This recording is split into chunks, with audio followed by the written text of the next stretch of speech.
everyone, welcome to Sectors Up Close. I'm Elena Casas. Today we're focusing on the US consumer discretionary space, and my guest is Aoifinn Devitt, CIO of Moneta. Consumer spending on goods boomed during the pandemic as Americans who'd kept their jobs but were stuck at home splashed out on new televisions, furniture and electronics. That spending is now rotating back to services like travel and dining out. Government data on Friday showed services spending increased the most in 8 months in March.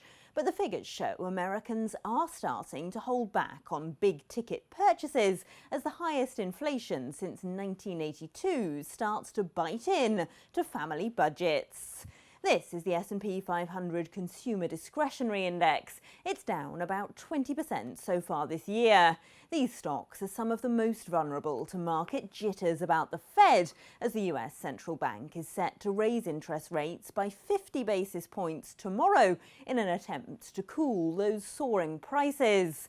The biggest constituents here are mega-cap growth stocks, Amazon and Tesla, followed by Home Depot, Nike, McDonald's, Lowe's, Target and Starbucks, all vulnerable to Americans tightening their belts. But is that what we're seeing happen? Well, to find out, I'm now joined by Aoifinn Devitt, CIO of Moneta. Aoifinn, hi. We are already seeing some evidence of consumers cutting back in this season's earnings, aren't we? With the fall in Netflix subscribers, for example. What do you think's going on here? Is it simply a return to the normal after the pandemic, or are we actually seeing the impact of inflation on consumer behaviour? I think it's a little bit of both. I don't think we can say that we've returned to normal yet, certainly, as who knows what that normal is going to be. And we're still sifting through really what I call long COVID in markets, which is the effect of the supply chain bottlenecks and ultimately a higher pricing, which may be driven in some part by unusually high costs, such as around energy. But what we are seeing is an element of demand destruction. And this has occurred, has always been a concept in commodities. There is a price at which consumers simply will defer spending or decide to switch to cheaper substitutes. But what we're seeing in the discretionary sector and those stocks you mentioned is, I believe, it's quite difficult for stock market participants to discern what is a staple and what is a discretionary. We've actually seen quite opposite performance from the consumer staple sector, which has actually been supported and seen as been shorn up as investors and consumers do have to think about what they do with their next dollar. As you say then, it's a mixed picture, so which parts of the sector here are best positioned to benefit in a higher inflation environment? I see the segments such as, say, anything with the healthcare component. We've seen a company like CVS be very well supported throughout the pandemic, and actually that has been well supported throughout. Something like Walmart, that would be seen. Well, what's the difference really between a Walmart and a Target? It's not always apparent. What's the difference between a Walmart and an Amazon? But it seems that investors are discriminating between these two because they're seeing that Walmart might perhaps be the essential purchases that consumers need to make. We're also seeing areas, say, such as Chipotle. If we look at the kind of the segment of dining that is not fine dining and is perhaps a slight indulgence, but is not it is not going to be really putting too much pressure on the pocketbook.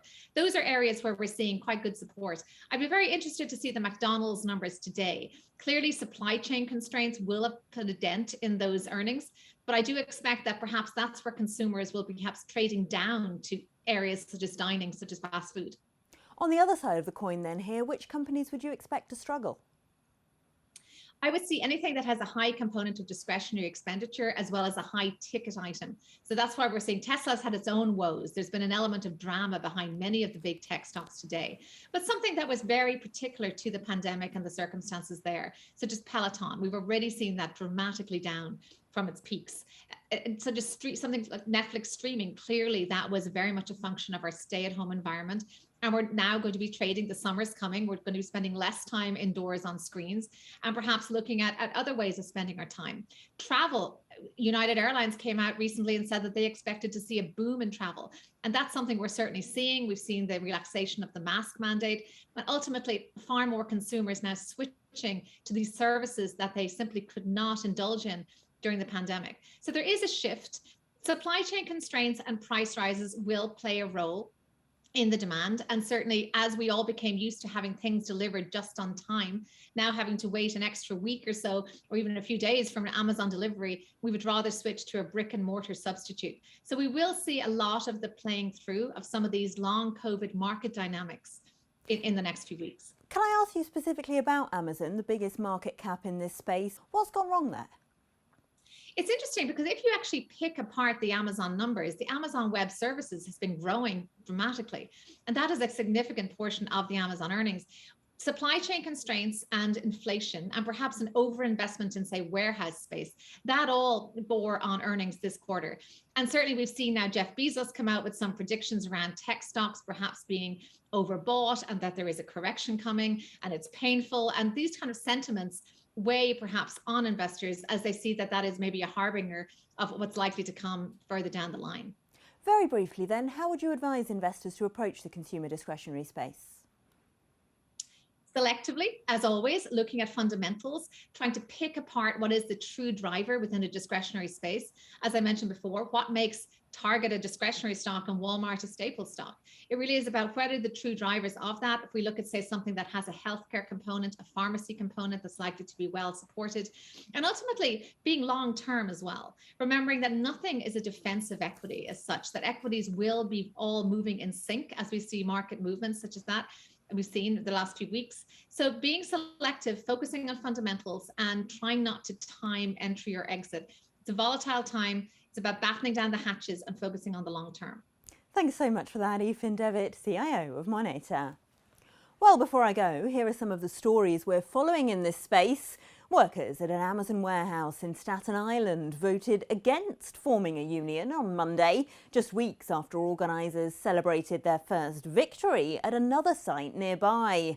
About 2/3 of those voting at the LDJ5 warehouse voted no, while 55% at the JFK8 warehouse chose to join the Amazon Labour Union. The retail giant has mounted a legal challenge to that earlier vote. Organisers said they were not discouraged and they expect many other Amazon locations to join them. I'm in good spirits, I mean, even though we lost, we fell short, but, we're still strong individuals. We've been organizing, campaigning for a long time, put in a lot of work. So we shouldn't be discouraged at all. We have other buildings, we have over 100 buildings throughout the U.S. that want to organize and they want to unionize.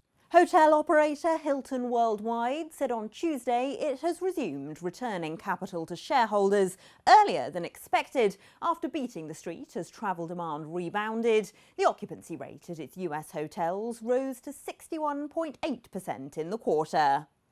And Burger King's parent company, Canadian-owned Restaurant Brands, beat estimates for quarterly revenues on Tuesday, boosted by higher prices and returning demand in a sign of a strong quarter for lower-end fast food brands. Burger King's global same-store sales jumped 10.3%.